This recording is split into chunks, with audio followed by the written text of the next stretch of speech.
Good morning, dear children. Children, we are going to start. See, we have already started our civics chapter 5. Women change the world, children. We have seen we have seen so many examples about the past. How the work of the women is not identified. It is not given such advantage. Fine, children. And then we have seen so many things. Fine, how there were fewer opportunities, which were fewer expectations, which were there with the women work. Now, children, we have seen the example of how a girl, that is Lakshmi Dakra, she broke the stereotype. Fine. Then we have discussed the story of Xavier also. Then we have learned how the learning is for change, how so many women they change their life with the learning. Now, children, we will talk about this topic, that is schooling and education today, children. Fine. Now we are going to discuss this topic. Fine. Now see, now schooling and education today. Now, children, today both boys and girls are attending school in large numbers, but children, yet as we will see, there still remain differences between the education of boys and girls. If you talk about the census, now census it takes place after every 10 years. Census is a calculation done by the government. They come to your home and they check out how many members you have, how many are literate, illiterate. So that census takes place after every 10 years, and they count the whole population of the country, and they gather the information about the people living in India. What is their age, schooling, have they gone to school or not, from where they have. Okay. Then what work they do, that also they, and so many things they ask for. Now then they use this information to measure many things. They measure many things, like how many number of literate people are there, the ratio of men and women also they count. Now, according to the 1961 census, only 40% of all boys, they were illiterate, 7 years old or above. Fine, they were only literate. Fine. And if you talk about the girls, there were only 15% girls.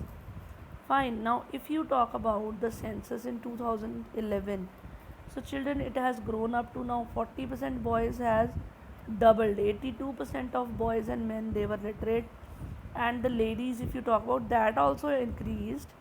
It increased to up to from 15% to 65% of girls.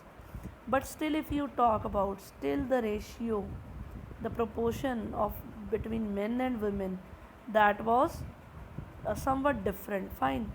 Now still there are women who are not able to read and write, and have at least some amount of schooling has increased. Schooling has increased, but still the percentage, there is a lot of gap. Still there is a lot of gap.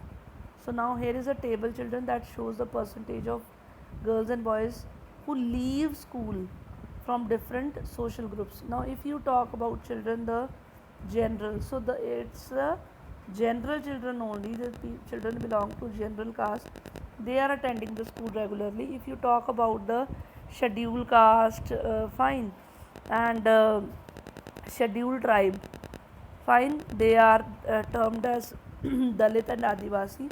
So you will be noticing that their girls, they leave school at higher rate than the other categories. Fine. This means that the girl who are from Dalit and Adivasi background are less likely to remain in school. So very less of them, they are remaining in the school, and they are you know um, getting education regularly. 2011 there was a census. They found that even the Muslim girls are not likely same as the Dalit and Adivasi girl. So the Muslim girls are not completing their primary school. Fine. When a Muslim girl is likely to stay in school for around 3 years, girls from other communities spend around 4 years in the school. So that was a comparison given. Fine. Now there are several reasons, children. So there can be reasons why they are leaving school. It can be that in many parts of the country, especially in the rural and the poor areas, They may not even having proper schools and proper teachers who teach them on a regular basis, so that can be the reason why the children are leaving the school. Now sometimes it can also be there, reason can be there that the school is not close to their home, so they don't have transport facilities. Fine, so that's why the parents, they are not willing to send their girls to school. Now children, it can also be there that many families, they are very poor and unable to bear the cost of educating all their children. So the reason can be this also, that they are very poor and they are not able to bear the cost. Boys may get preference in this situation. So in this situation, when the parents cannot give education to all the children in the home, so the preference was given to the boys. Fine. So many children, they leave school because they are this can also be the reason that these children, they were discriminated in the school, and that can be also the reason for leaving the school, just as we have read for Om Prakash Valmiki, how he was discriminated in the school. Fine. So this is the table, children. See, percentage boys and girls, so you can just check out. So women's movement. Now children, this is the last topic of your chapter.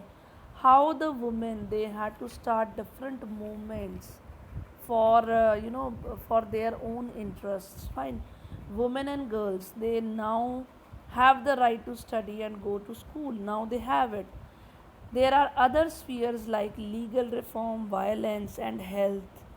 Other problems are also there, not only education, but there are other problems also, violence at home, their health, where the situation of women and girl has improved. So it is not about education we are talking about the other spheres of their life also, that has also improved. So children, these changes, they have not come up automatically, they had to struggle for that. Women had individually and collectively had to struggle a lot to bring these changes, children. This struggle is known as women's struggle. Fine. So this movement, this women movement, we are going to study about. Individual women and women organization from different parts of the country, they all were the part of these movements. Even many men also supported these women movement. Fine. The diversity, the passion, their efforts, they involves and they made it a vibrant movement. So children, what were the different strategies? They used different strategies to spread awareness, to fight the discrimination, and to seek justice. So we are going to just see the glimpses. The first way was campaigning. Now what did they do? Now to fight their discrimination and violence, they used to pay, the husband used to hit or the in-laws used to hit them. So for that violence also, they had to stand up. Fine. They held campaigns. Fine. So that the new laws can be passed. So this domestic violence act was passed, children, in 2006. According to this law, the women, previously the women were facing physical and mental violence within their homes. It was known as domestic violence. So the women, they stood up for that and they got a legal protection for this law was passed. Fine.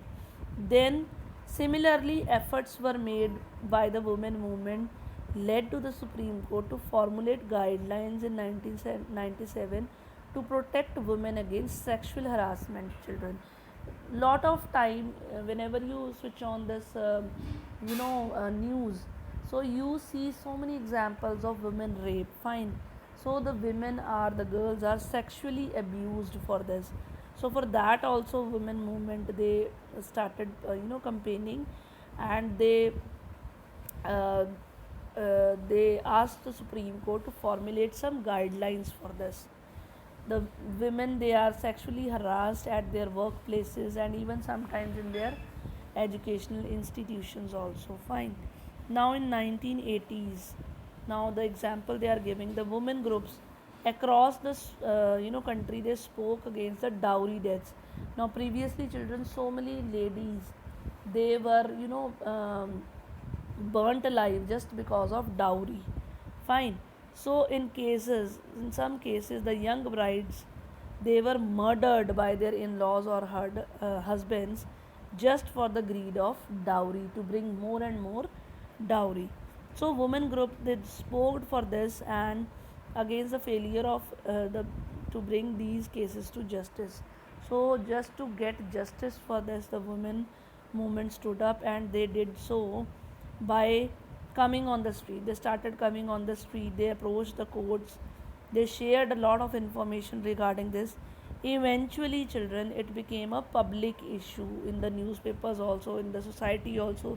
Everybody started to talk about the dowries law. Fine. Now the dowry laws were changed to punish families who seek the dowry. So the law was passed for this also.